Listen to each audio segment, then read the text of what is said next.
Triumph Engineering. Founded in 1986 and defunct in August 23, 1983. The new company is called Triumph Motorcycles.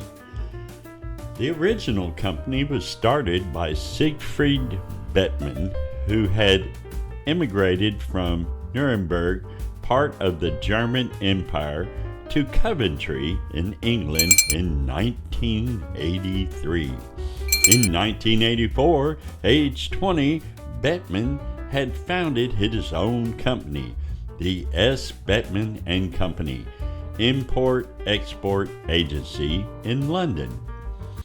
Bettmann's original products were bicycles, which the company bought and then sold under its own name. Bettmann also distributed sewing machines imported from Germany. In 1986, Bettmann sought a more specific name, and the company became known as Triumph Cycle Company.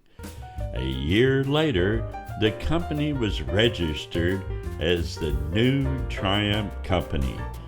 Now, with funding from Dunlop Pneumatic Tyre Company, during that year, another native of Nuremberg, Moritz, I cannot pronounce the last name, but it's spelled Schulte, joined the company as a partner. This man encouraged Bettmann to transform Triumph into a manufacturing company, and in 1988, Bettmann produced a site in Coventry using money lent by his and this other fellow's families. The company began producing the first Triumph branded bicycles in 1889. In 1896, Triumph also opened a bicycle factory in Nuremberg. In 1898, Triumph decided to extend production at Coventry to include, that's it, motorcycles. And by 1902, the company had produced its first motorcycle, a bicycle fitted with a Belgian Minerva engine. In 1903, after selling more than 500 motorcycles, Triumph began motorcycle production at the Nuremberg factory. During the first few years, the company based its design on those of other manufacturers. But in 1904, Triumph began building motorcycles based on its own designs, and in 1905 saw the first entirely in-house designed motorcycle. By the end of that year, the company had produced more than 250 motorcycles. In 1907, after the company opened a larger plant, it produced 1,000 machines. Triumph had also initiated a lower-end brand, Gloria, also manufactured in the company's original plant. Confusion between motorcycles produced by the Coventry and Nuremberg Triumph companies resulted in the latter's products being renamed Oriole for certain export markets. However, a company named Oriole already existed in France, so the Nuremberg motorcycles were renamed again as TWN, standing for Triumph Werke Nuremberg. First World War in the 1920s was a big time for Triumph motorcycles, and in beginning with the First World War was a boost for the company as production was switched to provide for the Allied war effort.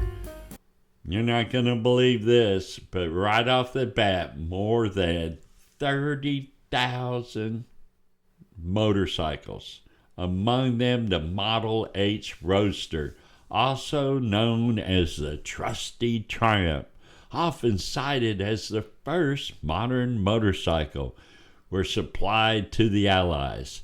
They loved them. They were trustworthy. Everybody wanted one. It was huge. It changed the war. And after the war, Bettmann, and I'm going to spell his name just one more time and then refer to him as that guy. Schulte. How in the heck do you pronounce that? Disagreed about planning. Bettmann and this fellow disagreed about planning. And so this fellow, wishing to replace bicycle production with cars, he ended his association with the company. But during the 1920s, Triumph purchased the former Hillman Company car factory in Coventry and produced a salon car in 1923 under the name of the Triumph Motor Company. Harry Ricardo reproduced an engine for their latest motorbike. Wow. That's very interesting, huh? Triumph cars. Wow.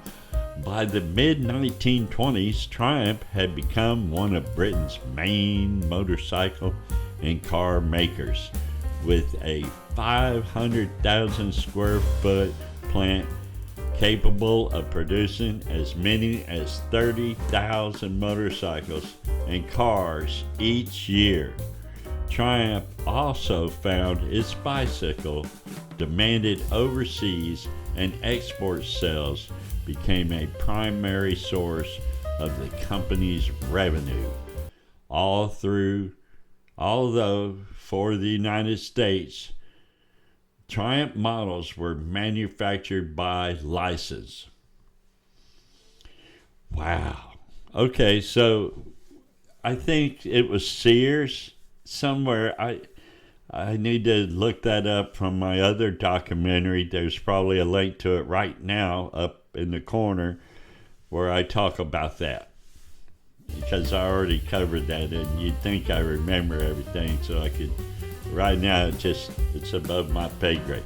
The company's first automotive success was the Super 7 model, which debuted in 1928, soon after the Super 8 model was developed. When the Great Depression began in 1929, Triumph sold its German subsidiary as a separate, independently owned company, which later merged with the Adler Company to become Triumph Adler. The Nuremberg Company continued to manufacture motorcycles as TWN until 1957. In 1932, Triumph sold another part of the company, its bicycle manufacturing facility in Raleigh Bicycle Company. By then, Triumph had been struggling financially, and Bettmann had been forced out of the job of chairman. He retired completely in 1933. And this is a beautiful picture of a 1929 Triumph prototype with bevel gear and overhead cam. I'm telling you, they hadn't even got started yet. It's right here. This guy retired in 33, and they got this 1929 awesome bike, and they're not even got started yet. But we're going to have to take a little commercial break for interesting world documentaries.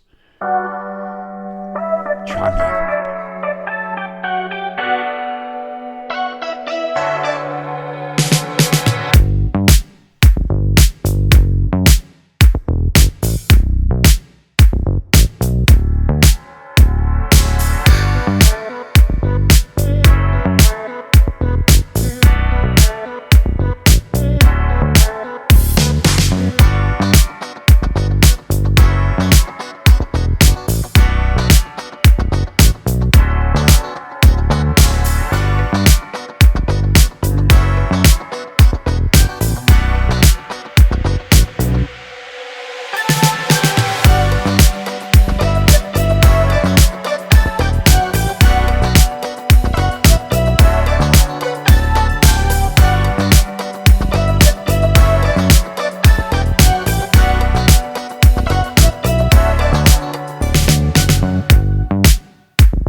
I hope you enjoyed that. This is Interesting World Documentaries. And the 2025 Triumph Supercross team, known as Triumph Factory Racing, is comprised of 4 riders: Austin Forkner, Jordan Smith, Styles Robertson, Jalik Swoll. Besides Triumph, Ducati is another recent entry into the motocross world, making a strong debut in the Super Motocross World Championship. Triumph and Ducati joined Beta USA as the newest OEMs to support a racing program in the Super Motocross World Championship.